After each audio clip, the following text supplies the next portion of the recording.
obrigada pela sua audiência. Estamos começando o programa com muitas informações para você fazer boas escolhas e levar uma vida mais saudável. Hoje tem receita da Mari, a guria natureba. Bolinho de arroz com o famoso soborô, que todo mundo faz em casa, né? E mais, vamos falar sobre o uso excessivo de telas. Quais os cuidados para não prejudicar a saúde dos olhos? E um outro assunto que está na nossa pauta é tudo ou nada. O que de fato precisamos fazer para diminuir o risco de contaminação do novo coronavírus? Isso e muito mais. Mas antes a gente começa o programa mergulhando no mundo dos sonhos. Semana passada a gente mostrou por que a mente cria histórias quando a gente dorme. E hoje você acompanha a relação que se estabelece entre o sonho e a arte. Existem muitos exemplos da utilização de sonhos para aumentar a criatividade, seja de um cientista, seja de um empreendedor, mas certamente uma das áreas em que isso fica mais evidente é na arte, né? Porque a arte ela está centrada, fundamentada na criatividade. Então muitos artistas de renome e muitos artistas desconhecidos se baseiam nos sonhos para produzir, ou pelo menos para inspirar as suas obras.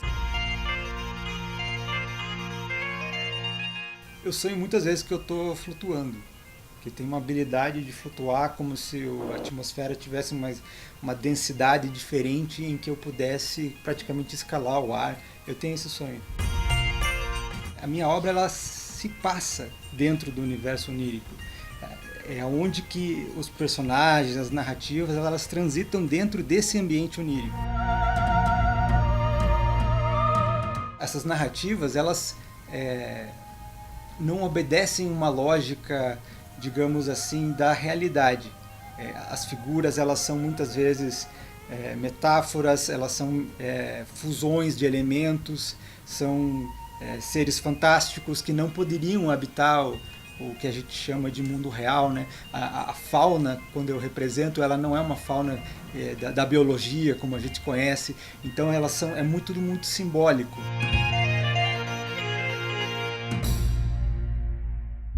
Um caso muito famoso é o caso de Salvador Dalí, porque ele transformou isso num método. Ele se deixava adormecer sentado numa cadeira com uma colher pesada na mão. Quando essa colher caía, por causa do relaxamento muscular, ele ouvia o barulho, levantava e pintava aquilo que estava na mente dele.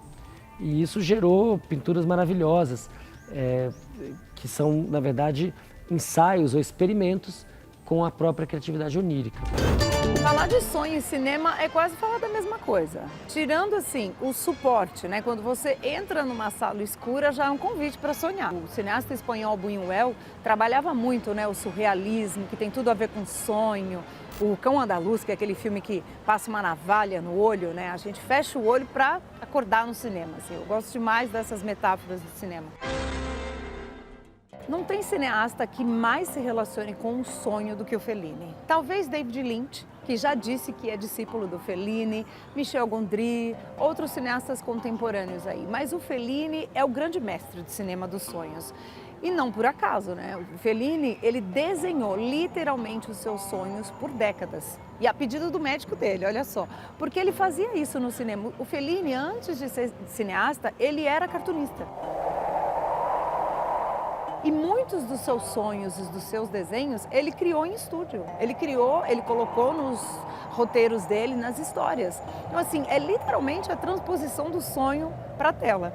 E aí, filmes do Fellini, como o 8,5, que começa com uma sequência de sonho voando, né? O personagem está voando. Quem nunca sonhou que está voando?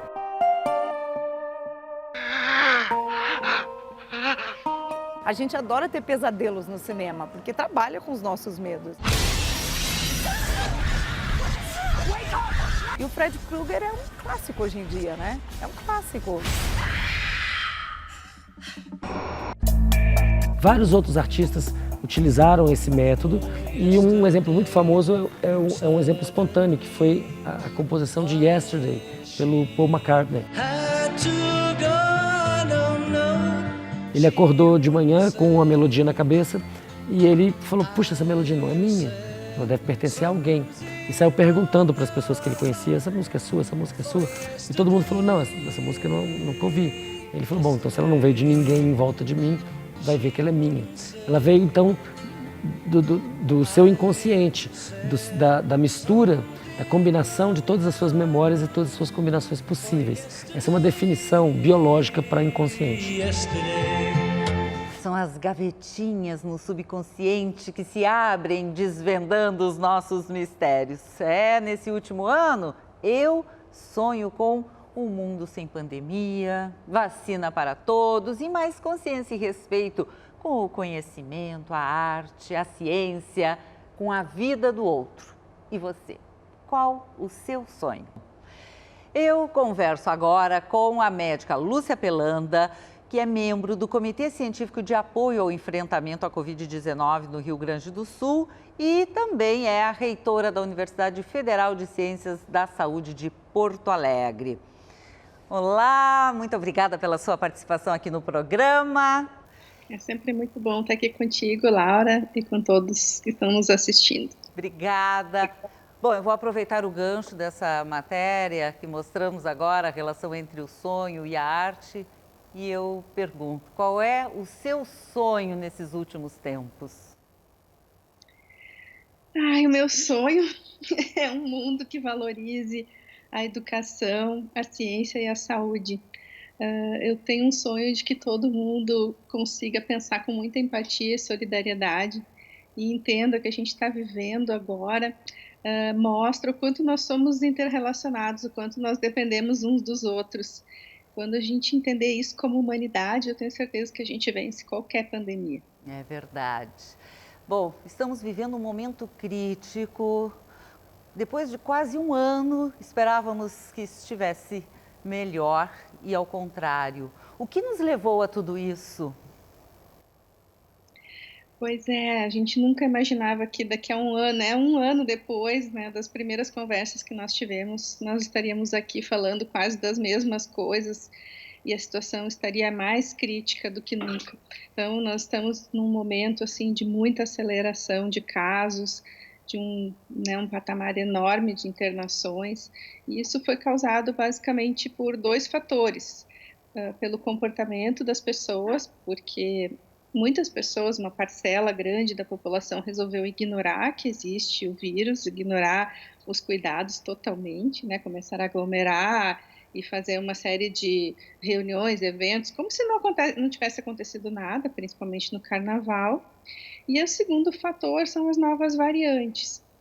Quanto mais tempo um vírus circula, quanto mais tempo a gente tem, né, o vírus circulando entre as pessoas, mais possibilidade dele ter mutações, realizar mutações e aparecerem novas variantes.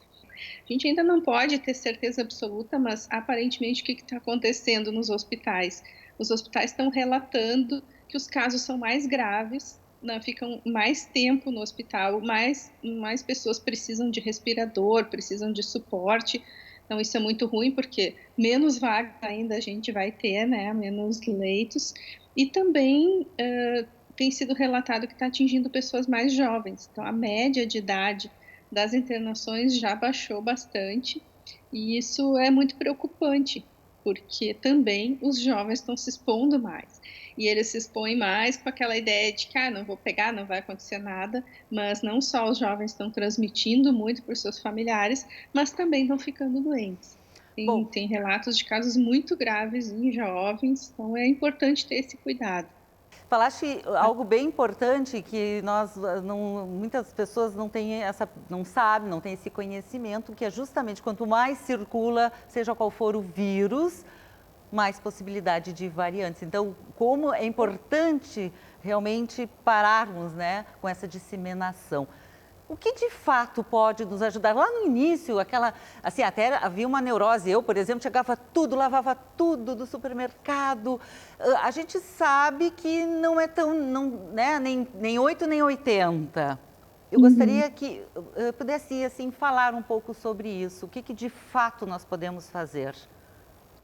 Bom, lá no começo a gente conhecia muito pouco sobre esse vírus, então a gente fazia tudo o que era possível, todos os cuidados gerais que se faz normalmente para evitar todos os tipos de infecção, né. Hoje, depois de um ano de aprendizado sobre o vírus, nós sabemos que a principal via de transmissão é a via respiratória.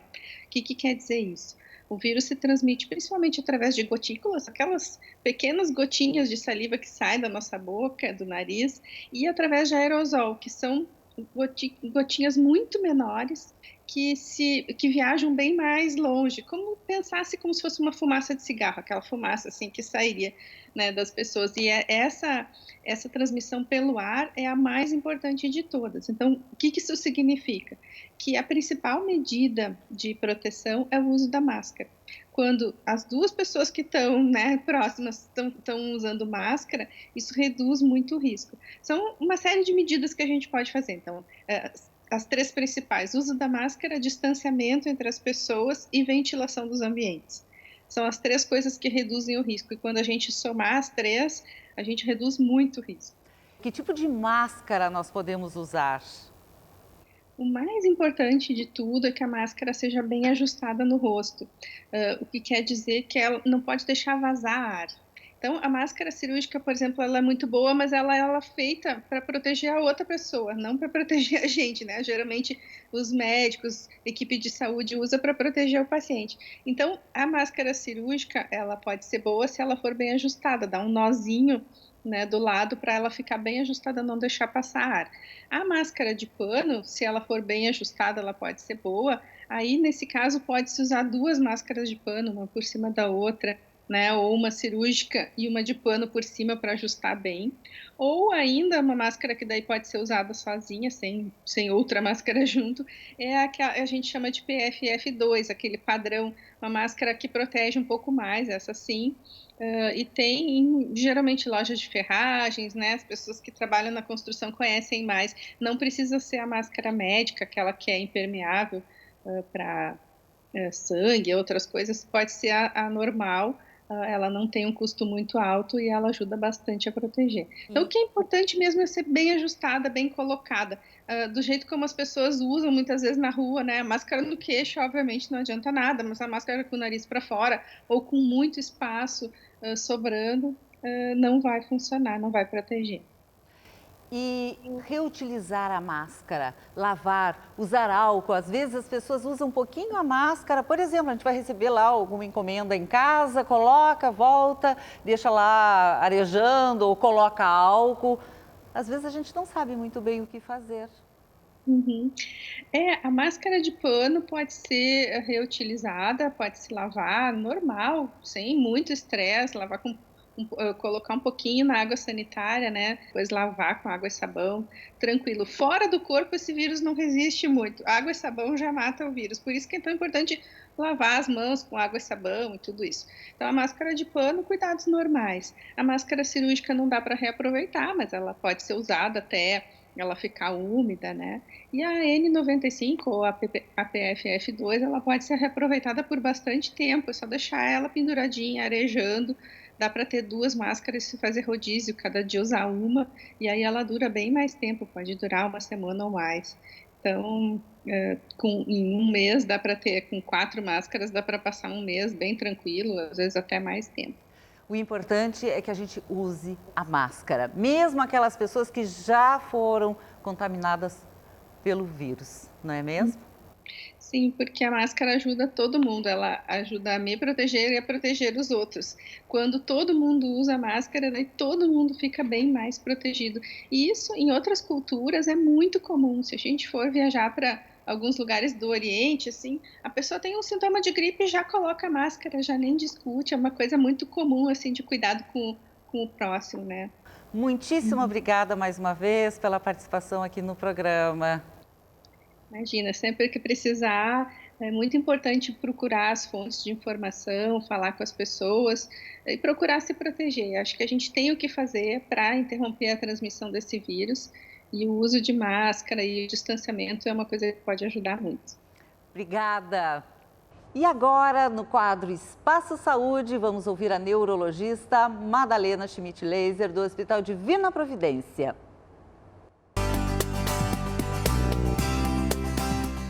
fevereiro é um mês de conscientização para a doença de Alzheimer e essa campanha se chama Fevereiro Roxo. A doença de Alzheimer é uma condição degenerativa causada pelo depósito de uma proteína chamada proteína tau dentro do neurônio e a desestruturação de proteínas extracelulares chamadas de emaranhados neurofibrilares. Isso causa a morte progressiva dos neurônios e a incapacidade deles de se comunicarem entre si. Essa degeneração se inicia nos hipocampos, que são as estruturas cerebrais aonde se armazena e processa a memória. O resultado disso é a incapacidade para armazenar novas memórias e, após algum tempo, a perda também das memórias antigas. Depois, quando a doença se alastra pelo restante do cérebro, vão se perdendo as demais funções cerebrais até a completa incapacidade de pensar e de agir.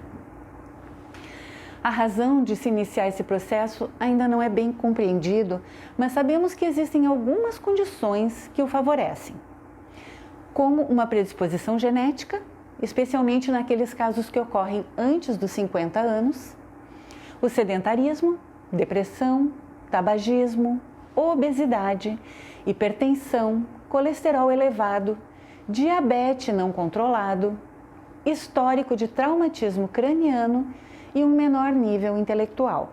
Por isso, a prevenção é feita através de hábitos de vida saudáveis, como uma dieta rica em frutas, verduras e legumes, gorduras boas como azeite de oliva, nozes, alimentos ricos em ômega 3, atividade física, evitar o fumo e tratar das condições de risco que eu já citei anteriormente, além de melhorar nossa reserva cognitiva com leitura e aprendizado de coisas novas. O apoio a familiares e cuidadores desses doentes é fundamental, pois essa é uma tarefa muito desgastante e que acaba por adoecer essas pessoas também. O tratamento da doença de Alzheimer é feito através da mudança nos hábitos de vida e de medicações que melhorem o desempenho dos neurônios. Essas medicações ativam um neurotransmissor, a acetilcolina, e inibem outro, o glutamato. Esses medicamentos não curam a doença, eles apenas melhoram a capacidade cognitiva, lentificando a sua progressão.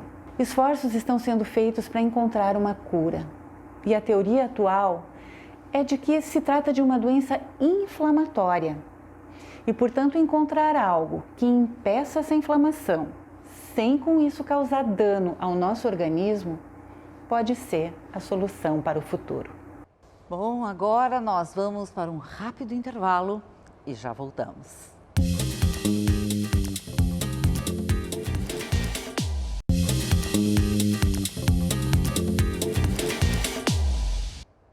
Estamos de volta e agora eu converso com o médico oftalmologista César Silveira. Vamos falar sobre o uso excessivo de telas. Olá, seja bem-vindo, muito obrigada. Tudo bem, muito obrigado pelo convite, é um prazer estar participando do teu programa. Obrigada.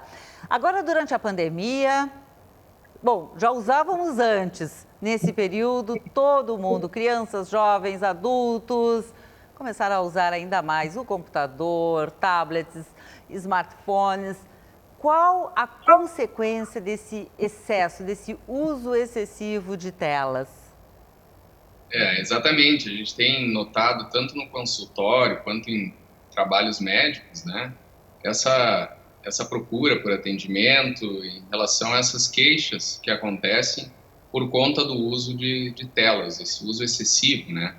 A gente está vendo que as pessoas estudam, trabalham e também fazem a parte de diversão das redes sociais, tudo através de telas. Então isso acaba prejudicando a musculatura ocular. A gente tem músculos por dentro do olho que focalizam a imagem de perto. Então esse músculo acaba sendo utilizado excessivamente, né? Historicamente, os olhos dos humanos não foram desenvolvidos desde sempre para ter esse uso praticamente ininterrupto da visão de perto. Então a gente acaba tendo que se adaptar a isso, né? É uma nova forma de adaptação que a gente está passando. E isso leva a consequências de cansaço visual, sintomas como olho seco, sensação de corpo estranho, dores de cabeça, principalmente no fim do dia, que é o período em que o músculo realmente já cansou, ele não tem mais aquele suporte de contração que tinha no início do dia. Então, esses são basicamente os reflexos, vamos dizer assim, desse uso exagerado, né? Por isso as pessoas procuram atendimento muitas vezes querendo fazer uso de óculos, lentes de contato ou algum método de correção, mas na verdade não existe grau, né? O que existe é esse uso excessivo. Eu sempre costumo criar uma relação como se a gente carregasse 5 quilos em cada mão. Um tempo a gente consegue, depois isso vai ser inevitavelmente cansativo. Então, é relativo a isso que acontecem os sintomas, né? Esse cansaço de uso excessivo mesmo.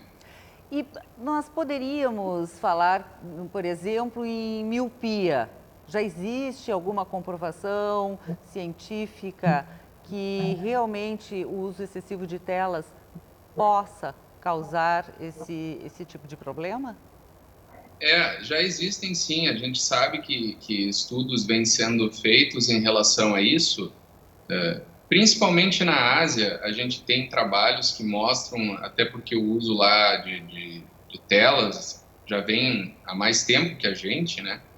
Então, lá eles utilizam até nas escolas, para as crianças, uma espécie de uma guarda que passa na frente da classe de aula para a criança não aproximar muito do livro. Então, justamente para não induzir a miopia. Quando a gente utiliza muito a visão de perto, né, nesse período de formação dos olhos, que é na infância, a gente acaba aprofundando muito o foco. E o olho tem como mecanismo de adaptação estimular o crescimento. E esse crescimento é o que desenvolve a miopia. Então é muito importante os pais ficarem atentos a isso, porque é nessa fase que essas alterações, na verdade, vão se desenvolver. Tem que ficar bem atento por conta dessa aproximação dos objetos, né? E qual é a sua recomendação, então, para que a gente não tenha esses sintomas que foram falados e também para que as crianças não desenvolvam, né, miopia?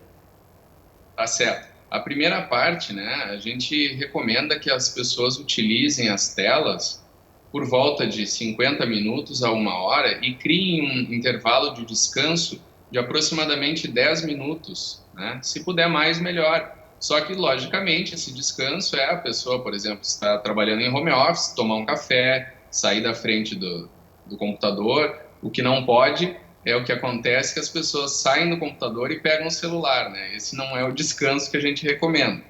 Sim. E em relação às crianças, a gente recomenda que na idade pré-escolar seja feita uma consulta de avaliação, né, com um oftalmologista de confiança e que se veja toda a estrutura ocular para ver se esse desenvolvimento está correto, né? E muitas vezes nessa fase a criança não se queixa de baixa visual, porque de repente ela já tem uma alteração visual que para ela, aquela visão que ela tem é normal. Então é importante passar por essa avaliação, justamente porque na fase escolar a necessidade de estímulo visual vai ser maior, né? Sim, até mesmo a criança que não tenha nenhuma queixa, então é importante que a gente faça essa avaliação cedo. E nós, claro, adultos também, a recomendação é que a gente possa fazer uma visita ao oftalmologista anualmente? Anualmente é o padrão, né? Assim a gente consegue já estabelecer um cuidado preventivo que não gere nenhum problema para frente, né? Muitíssimo obrigada pela sua participação, por todas essas informações aqui no programa. Muito obrigado, Laura. Tudo de bom para vocês e qualquer necessidade a gente está à disposição. Foi um prazer. Foi um grande prazer também. Obrigada. Bom, agora nós vamos para a cozinha da Mari, a guria natureba. E qual será a preparação de hoje? Vamos ver? O objetivo da receita de hoje foi limpar a geladeira e para isso é só ter criatividade. Separei um pouquinho de arroz e quinoa que eu tinha e fiz o quê?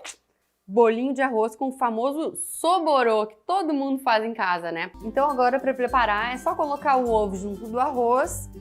E pode ser arroz branco, pode ser arroz integral, pode ser o arroz que vocês tiverem feito em casa, tá? Não tem problema, não precisa ser igual ao meu, justamente é para reaproveitar alimentos que tem na geladeira. Então aqui eu tenho uma mistura de arroz com quinoa, pode usar também que vai funcionar.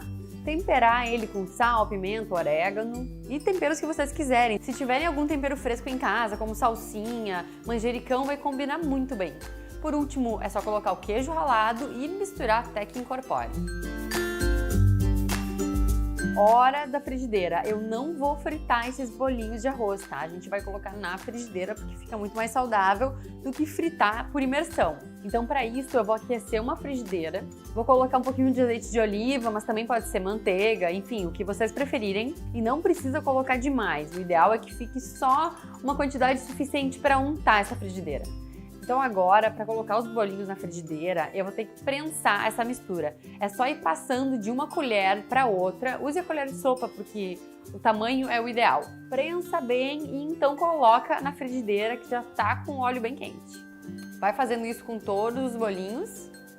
E não fica girando, não fica virando ele a toda hora não, tá? É só dar uma espiadinha, se tiver dourado de um lado, então vira e espera dourar do outro. Porque se tu ficar virando o teu bolinho toda hora, ele vai quebrar. É batata que vai quebrar. E tá vendo esse ovinho que ficou em volta do arroz? Então, não tem problema, isso acontece, tá? A diferença é a seguinte, eu usei um ovo caipira, então o ovo era grande. Se eu usar um ovo menor, vai acontecer de eu ter menos líquido nessa mistura. Talvez não me escorra tanto, mas não tem problema, isso não vai alterar o sabor final da receita. Então tá pronto, é só servir quentinho.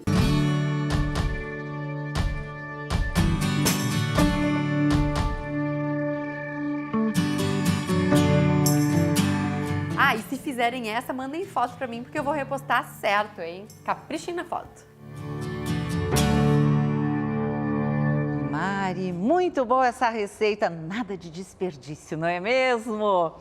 E o programa vai ficando por aqui. Se você quer ver todos os conteúdos, é só entrar no canal da Band no YouTube. Acompanhe também no Instagram e na página do Facebook. E você também pode me seguir, Laura Medina Saúde. Muito obrigada pela sua audiência e até semana que vem. Tchau!